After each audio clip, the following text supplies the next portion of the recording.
All right. Today's topic is inheritance, and it's an important and very important topic in Java and in general in object-oriented programming. The idea of inheritance is that there can be a relationship between two classes where one class is said to inherit from the other class. And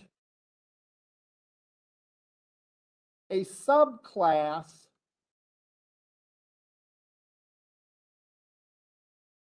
inherits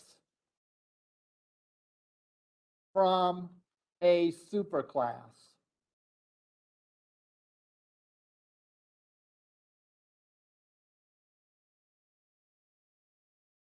Another way to say it is that a child inherits from a parent class. So parent and superclass, child and subclass are synonyms, and I'll probably use them interchangeably. All right. The idea of inheritance is that the subclass gets everything from the superclass automatically, except for things that are marked private and constructors. So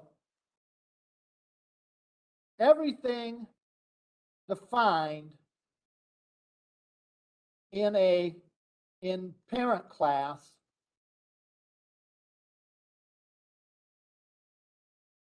is available automatically to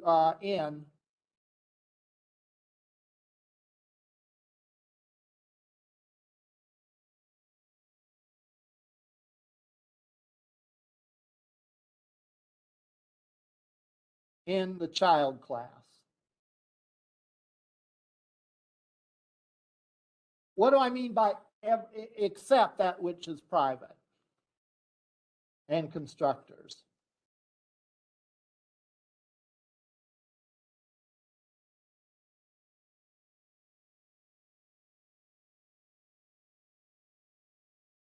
What does that mean? All right. And when do we use inheritance? It might be good to back up a step and talk about when we use inheritance. Inheritance is sometimes called specialization.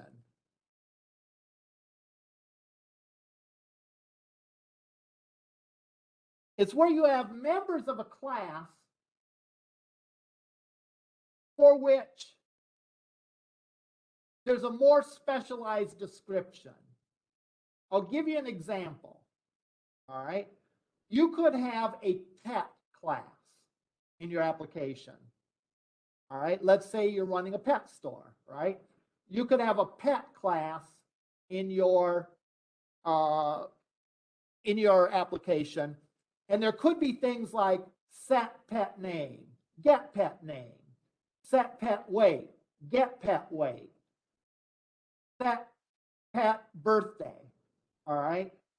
Those are things that every pet has in common. Every pet has in common. Then what you could do is you could create a subclass of pet. There's a more specialized version of pet.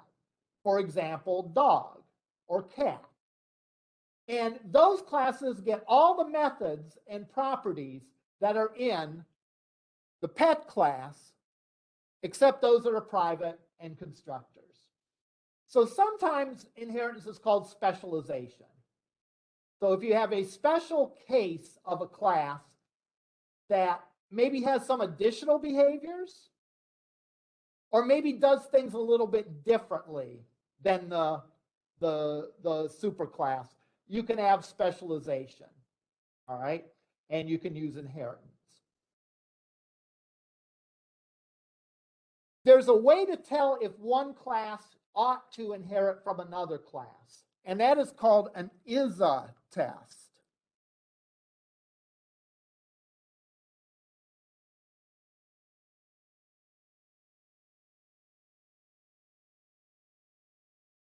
So in order to tell if one class is a subclass of the other class, make the statement, a dog is a pet. Does that statement make sense? Yes. Dogs can be pets. So yeah, a dog is a pet, or a dog is an example. That's another way the is a test works, if the wording of it is awkward.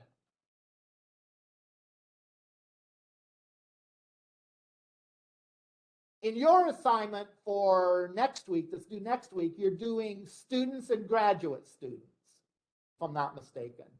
A graduate student is a student, but there are some characteristics that a graduate student has and some methods that a graduate student has, for example, calculating the tuition, that are different for graduate students than they are for regular students.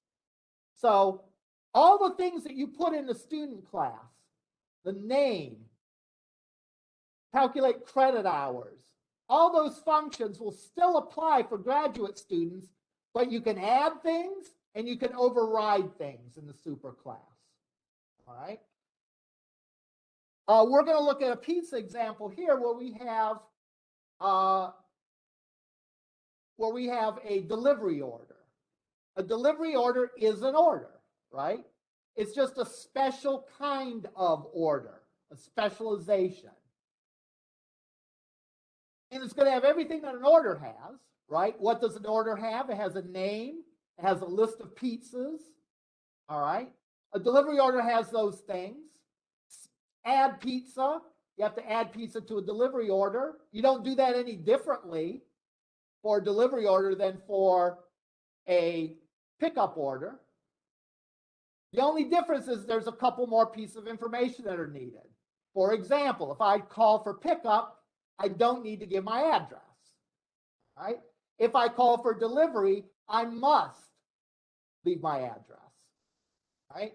So there's some fields in the subclass that aren't there in the superclass.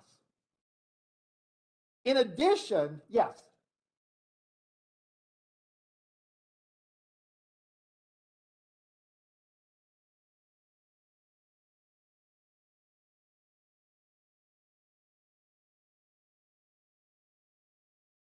It will not inherit the private fields, but you'll be able to access them through the methods.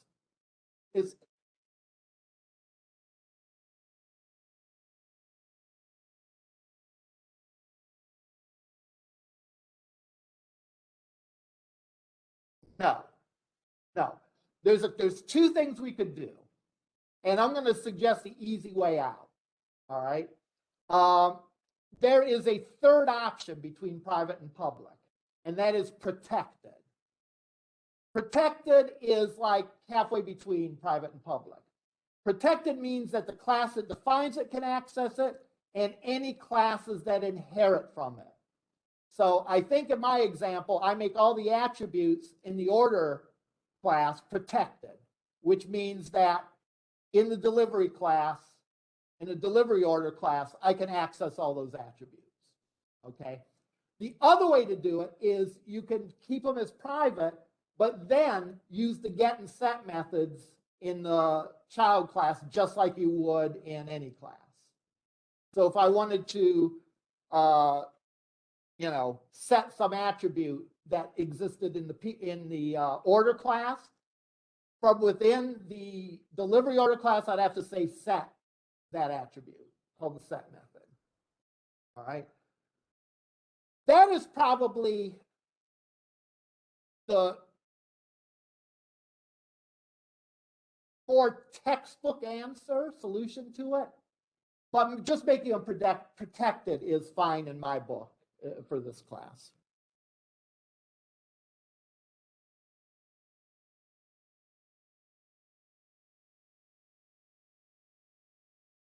Yeah. Yeah.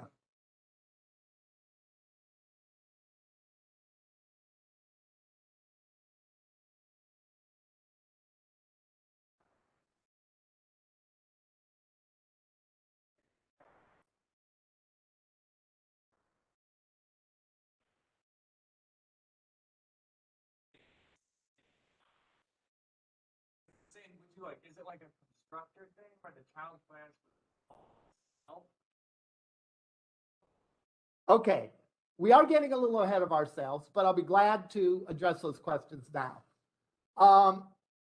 Remember, when I say that it is a delivery order is an order, that means that if I create a delivery order object, I can call any method on the order class with that. So if I want to set the order's name to Mike, I can say delivery order dot set name Mike, even though the delivery order doesn't have the name attribute in it, and the delivery order doesn't have the set name method in it. Okay. You only code the differences in the subclass. So I code the things that are number one in the subclass that's not in the superclass.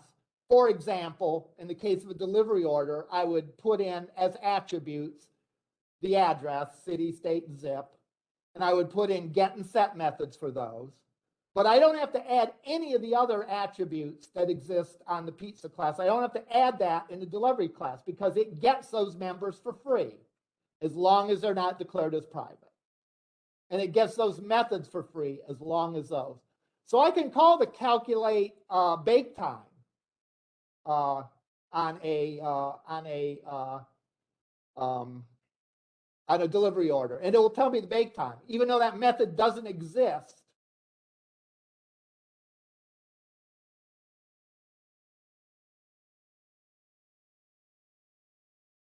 Well, we're going to change them to be protected. Okay, so in our example, we're going to change them to be protected, which means that the subclass can access them. Okay, if we didn't, we would have to, wherever we use those fields in the subclass, would have to use the method to access them. They do inherit if they're protected. Yes. They inherit if they're public or protected. They do not inherit if they are private, and constructors never inherit. Right? Constructors are sort of a special beast. All right, they're sort of treated differently because I think they're not really considered to be a member, they're a constructor.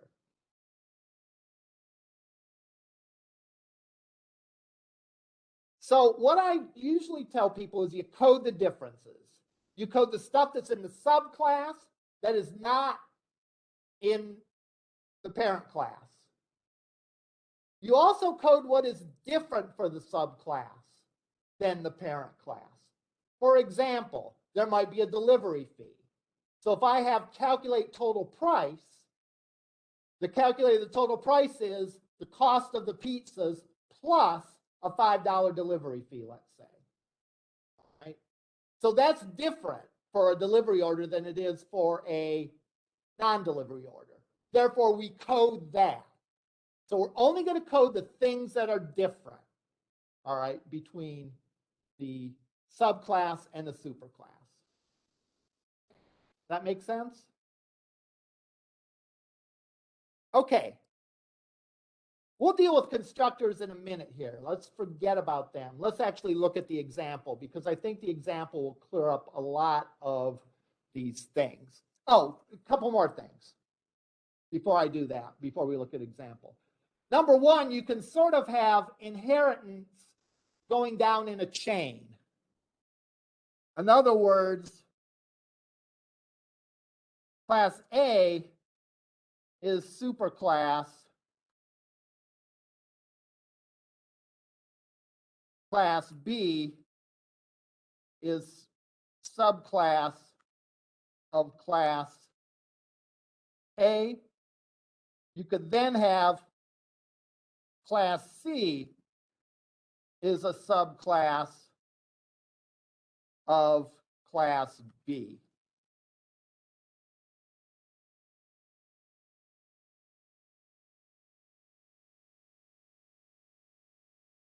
So for example, getting in our pet application, all right, we could have a class of pet where we have everything that's true about pets, all right? We could have a class named dog where we had the things that are different about dogs and other pets, whatever they happen to be, all right? Then we could have a poodle subclass of dog which is a specialized version of dog, right? It's a more specific kind of dog. Does the ISA test work? Yes. A poodle is a dog, all right? A dog is a pet. And by implication, a poodle is also a pet. In that case, things just go down to another level. So the poodle would inherit everything that was not private in dog, along with everything that was not private in pet. So it sort of cascades down. And you can go as deep as you need to. All right? You can go as deep as you need to. One thing, though, is that you can't inherit from multiple classes. There can only be one parent class for every subclass. For example, and this is kind of a ridiculous example, but bear with me. A bird is a flying thing. A bird also has feathers. So if I had two superclasses, if I had two classes of flying thing and feathered thing, all right, I couldn't make bird inherit from both, right? I couldn't say a bird is, well, it's true that a bird is a flying thing and a bird is a feathered thing, but I couldn't inherit from both of them. What I'd have to do is I'd have to pick the one that most encapsulated the behavior of the bird that I was interested in. In other words, am I making down jackets? Yeah, then I'd inherit from feathered thing. If I was making, tracking the migration of birds, yeah, I'd inherit that from flying thing. Now there is sort of a way around it. There's a way around the multiple inheritance problem, and we'll get to that next week. Those are called interfaces, by the way. All right? And don't think in terms of graphical interface. This is a different kind of interface. Right? But an interface is a way to sort of get around the multiple inheritance issue. The developers of Java thought it just got too complicated if you had multiple inheritance. Like, what if feathered thing and flying thing both had a function? Which one would the bird get? I don't know. One of them, neither of them, both of them. Who knows, right? So therefore, they eliminated that problem by saying no multiple inheritance. Now you can have multiple levels of inheritance, and also there can be many subclasses for a given superclass. So I could have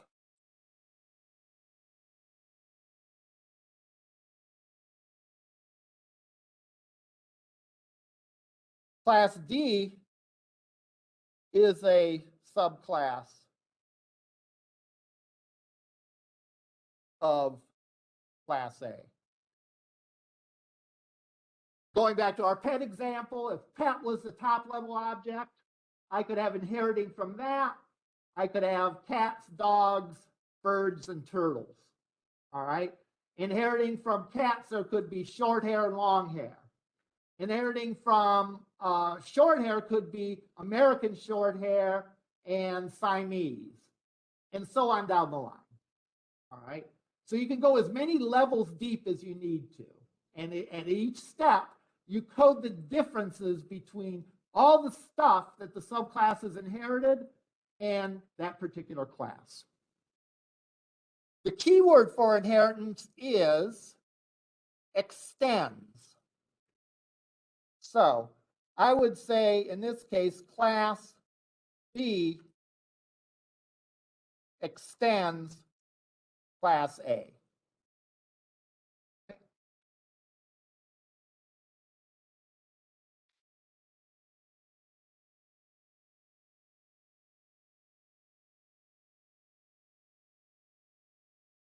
Two other things. There are two, I guess you'd call them pronouns. I don't know a better word for them, that are used when you get into subclasses and superclasses especially. Super, that's with a capital S. I'm sorry, lowercase s, not with the capital S. And this.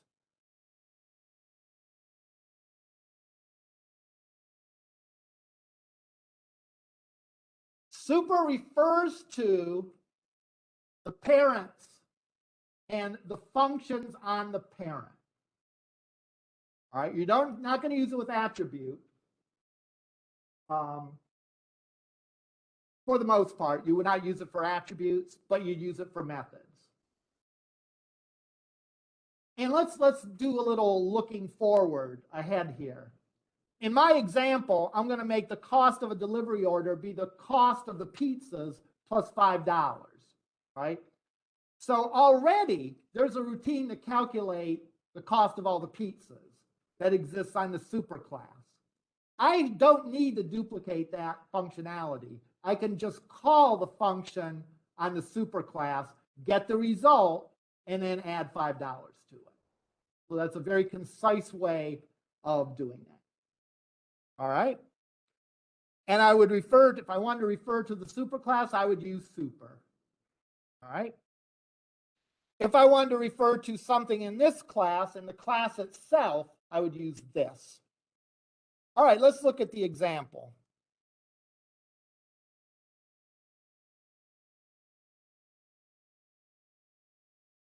I'm going to open up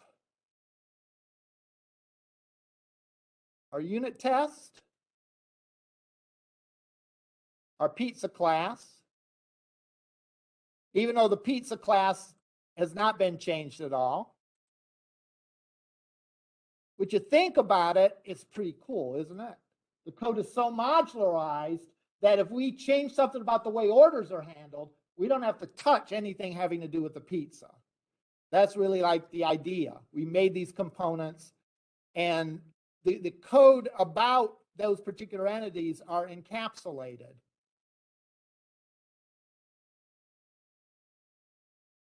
All right.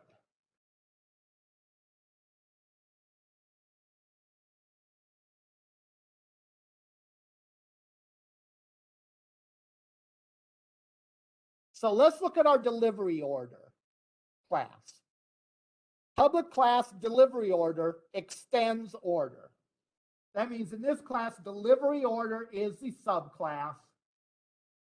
Order is the superclass. Delivery order is the child. Order is the parent.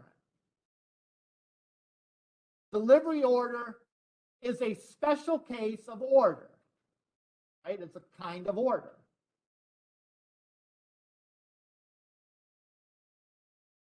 And therefore, I can say a delivery order is an order, right? Sure it is. Now, what do I have as far as attributes go? I have address, city, state, and zip. Why do I have those? Because those were not in the order class, right? So I'm coding the difference. What are the additional attributes? Well, for a delivery order, you better know where you're delivering it, right? So I need to know the address if it's a delivery order. I do not need to know the address if it's a pickup order. But in both cases, I want a phone number, right? Therefore, the phone and the name are attributes of the order class. The parts of the address are part of the delivery order. Now,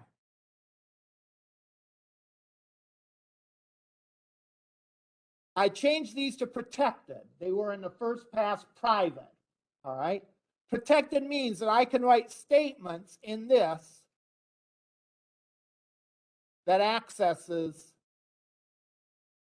those, even though I don't think I did in this case, but I could if I wanted to. I could write a statement like this dot name equals something if I wanted to. If I wanted to add the word delivery to the end of the name, I could add the word delivery to the end of the name if I wanted to. I don't need to duplicate any of these functions. Set name, set phone, add pizza, calculate bake time, calculate price. The only thing I have to do is what's different. And what's different on a delivery order is we have an address. We're going to ignore the constructor for now. So we need gets and sets for all those variables. That's something that parent class doesn't have. Of course it doesn't have, because it doesn't have those attributes.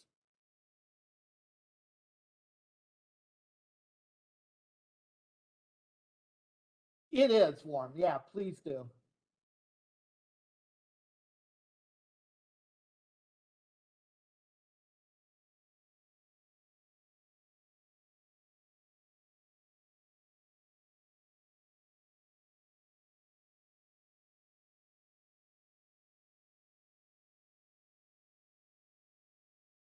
Now, I have a new function. Calculate delivery time. In other words, how long does it take to deliver this pizza? I'm going to assume that however long the bake time is, plus 30 minutes, because that's our policy. We only deliver within a 30-minute range. You know, if we really wanted to do this, we'd figure out the distance and have some formula there, but we're not going to bother with that. So we're going to assume it takes 30 minutes to deliver any order. And if the person gets it early, then they're going to be excited, right? My pizza came early. It only took 20 minutes instead of 30 minutes or whatever. So in order to calculate that, I can call calculate bake time. Well, calculate bake time doesn't exist on this particular class. I know it's a little confusing here. It exists on the super class. But the calculate bake time that applies for this class is the one that's defined in order. So it will call this function on order. Think of it almost like Java sort of pastes these two classes together. You get everything in the order class, plus you get everything in the delivery order class. So because there's a calculate bake time on this, I can say, well, the delivery time is whatever long it takes to bake these pizzas plus an additional 30 minutes, and return that. Calculate price. There is a calculate price method, all right, for order. And I've defined the price of a delivery order as simply the price of all the pizzas plus $5 delivery fee. So rather than duplicating all this code, if there are any bugs in it, duplicating the bugs as well. If there are any kind of maintenance issues, duplicating those as well. I simply say, you know what? In this function, to do the calculate price, call the function on the super class. Get the value that it returns, add $5 to it, and that's the price of a delivery order. Yes?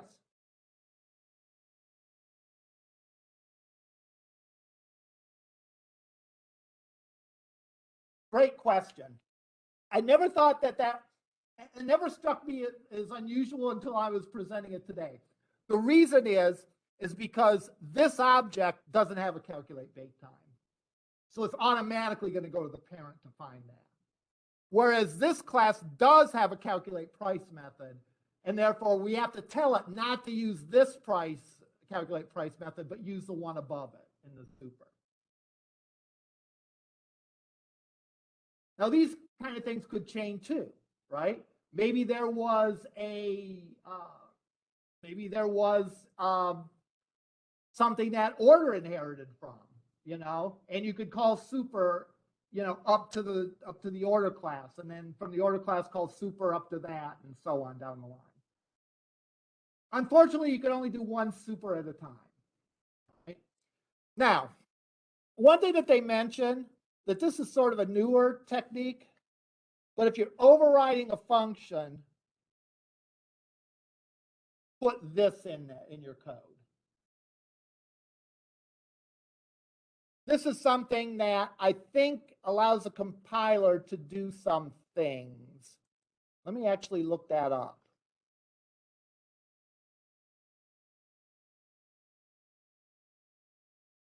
Because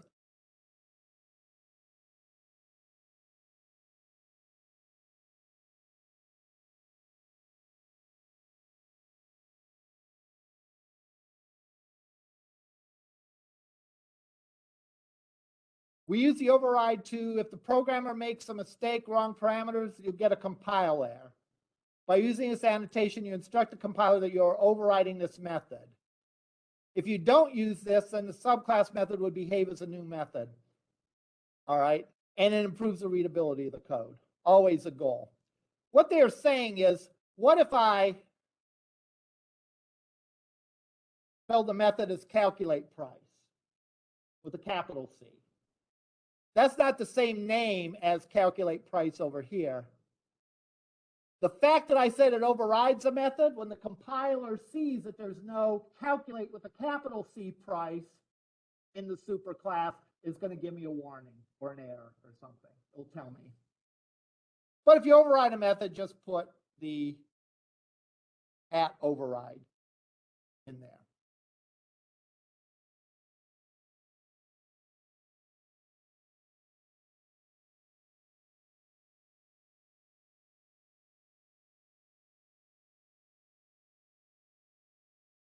Yes, but it would do that without that directive or not. Yeah, the compiler figures it out. So these are almost overlaid. You get the superclass definition, and you sort of overlay on top of that and override any methods that are relevant from the subclass. So let's look at the test, the pizza class. Yay, we don't have to touch. The unit test class. We create our pizza here. We create our pizza there. I create a new order. Says for Mike, that's my phone number. Add the two pizzas, and I can output the cost of the order and the bake time of the order. Here I create a delivery order. Now,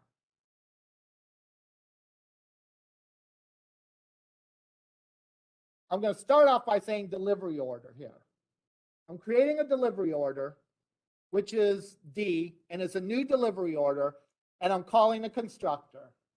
I add the two pizzas.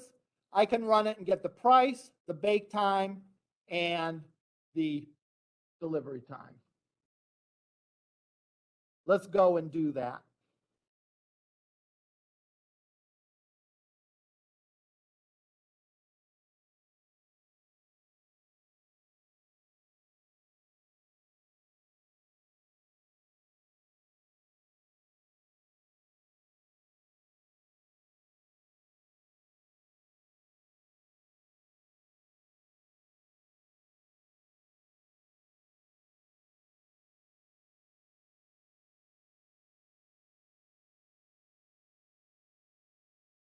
Okay, I did something wrong. Looks like a capital O at once.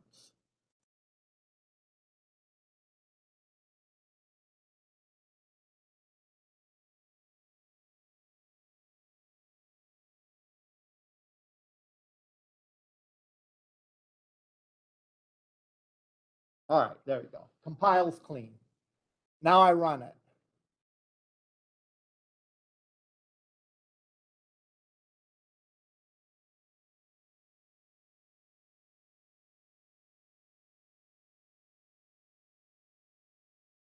All right. This has, the cost of this order is $21. The cost of this order is $26. Even though, if you look, we ordered the same kind of pizzas.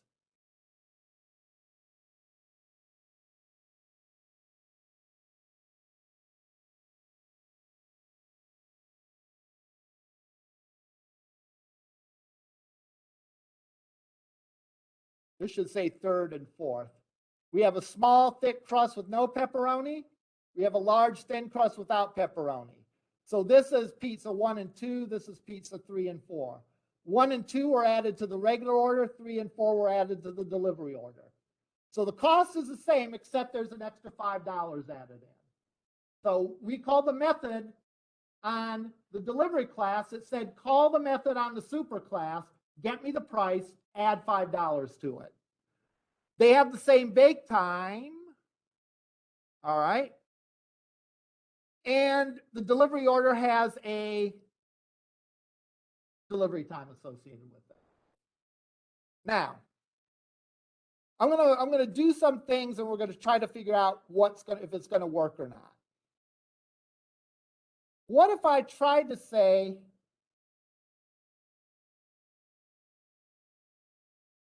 give me the delivery time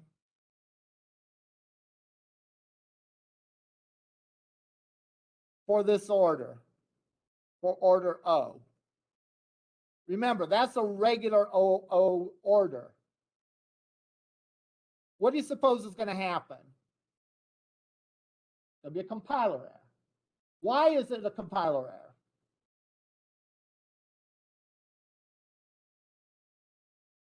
Right.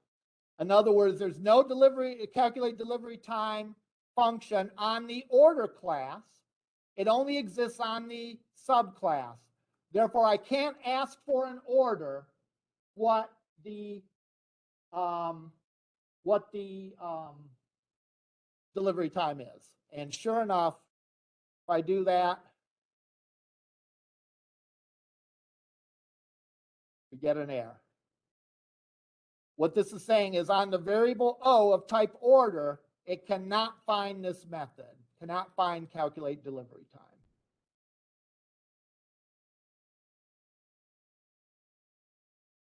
All right, fair enough. Now, what's coming up next is in a way a precursor to learning about interfaces and something called polymorphism. Because I can actually do this. I can say order D equals new delivery order.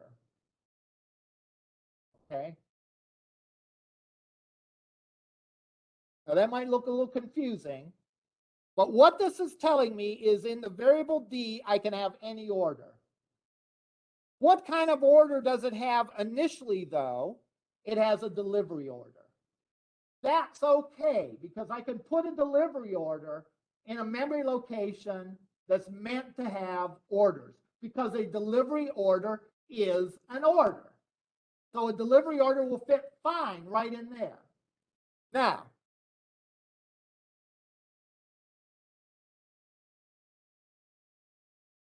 pardon me?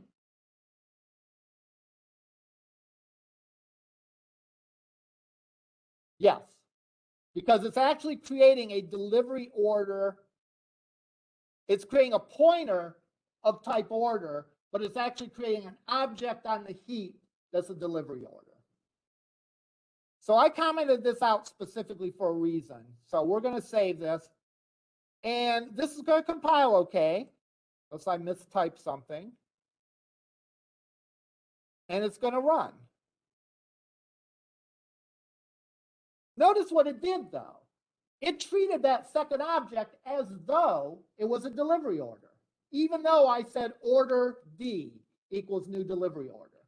So whatever you use as the new determines the kind of object that gets created in memory. All right.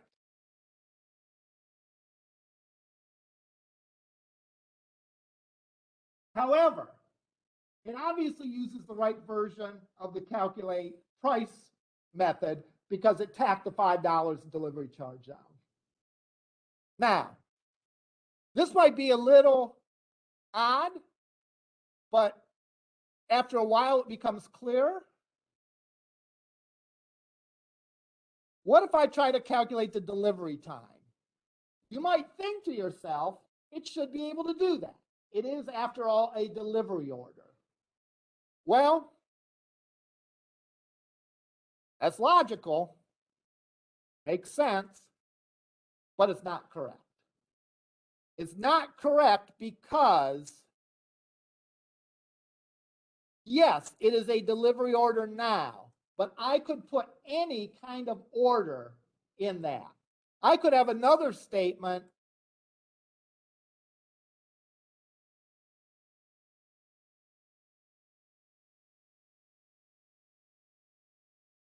where I create another kind of order and put it in there. So the compiler can only count on this as being an order. So it's only stuff that's available is the stuff that is available on the order class.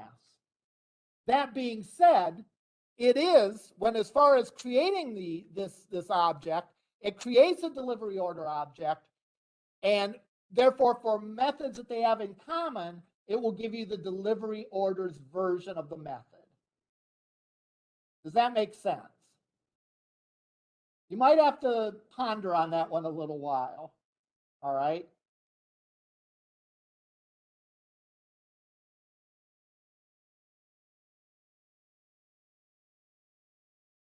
Yes. No, other way around. Other way around. Yeah. Yeah. In a larger sense, though, what the difference in both of these is, the difference why the one can't compile and I can use the other one is, and I get the right version of it, is because all orders have a calculate price. Only delivery orders have a calculate delivery time. If I declare a variable as an order, the compiler can't count on there being a delivery order in there. All it knows is there's an order. All right. Now,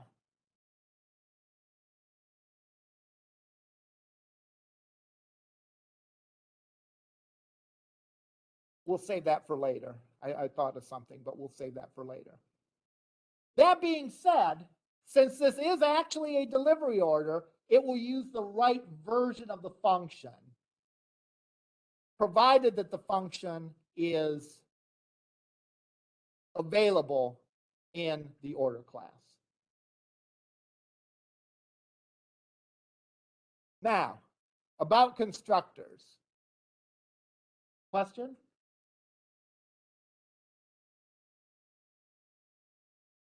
Repeat that, please. Yes.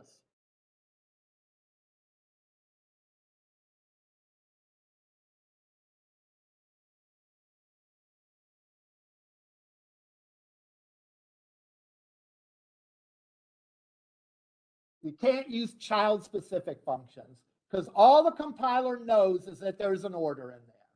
So it can only do order things.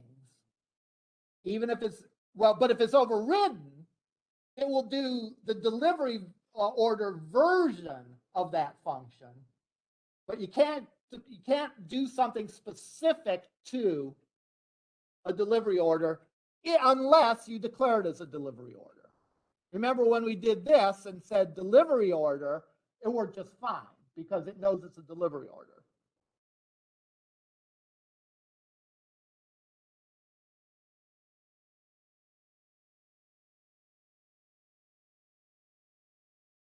Is a pointer to some kind of order. Right.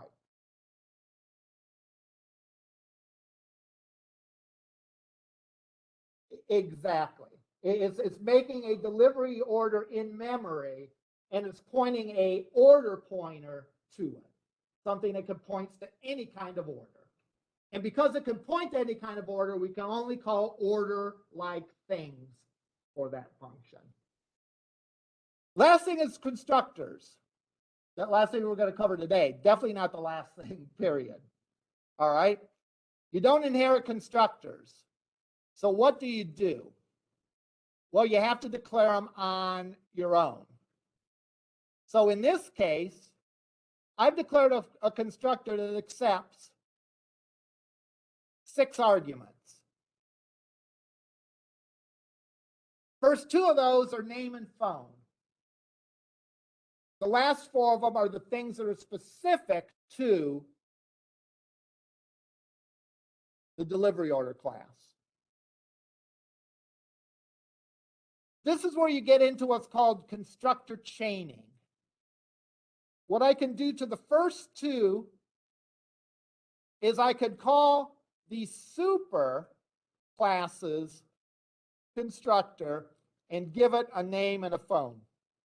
Is there a constructor on the order that expects a name and a phone? There absolutely is.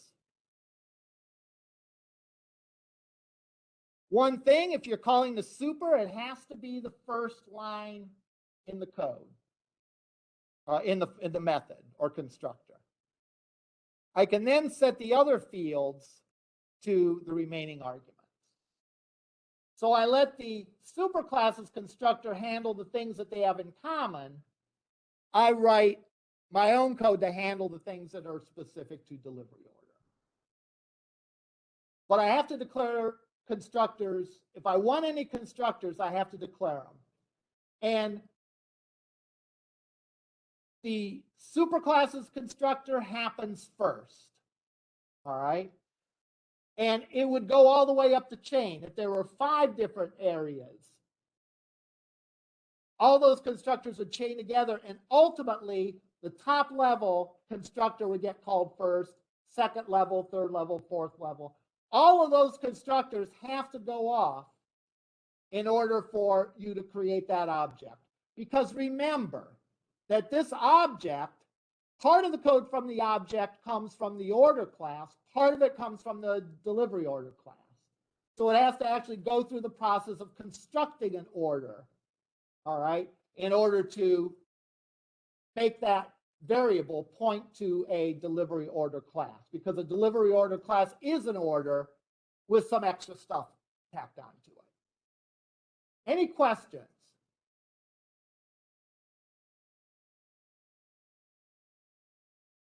It goes all the way up to object. Very good. There is all the classes that we've created before today, the superclass is object. And if the superclass is object, you don't have to say anything. That's just assumed. So every object in a Java application has at the very top of its list a super class, you know, as object. So if a string is inherited from an object. If I created a pizza, that inherits from object. I don't explicitly have to say that though, because if it's inherit from object, you don't really have to say it. Other questions? Next week, we will get into probably a little bit more about constructor chaining, because that gets confusing. All right. That, in my mind, is the most confusing aspect of inheritance. I don't know, maybe your mileage may vary. Maybe something else will be more confusing to you. But for me, that's the one that I really took a while to get my head around, all right, when I was first learning this. And we'll probably also get into interfaces. All right, any questions? All righty.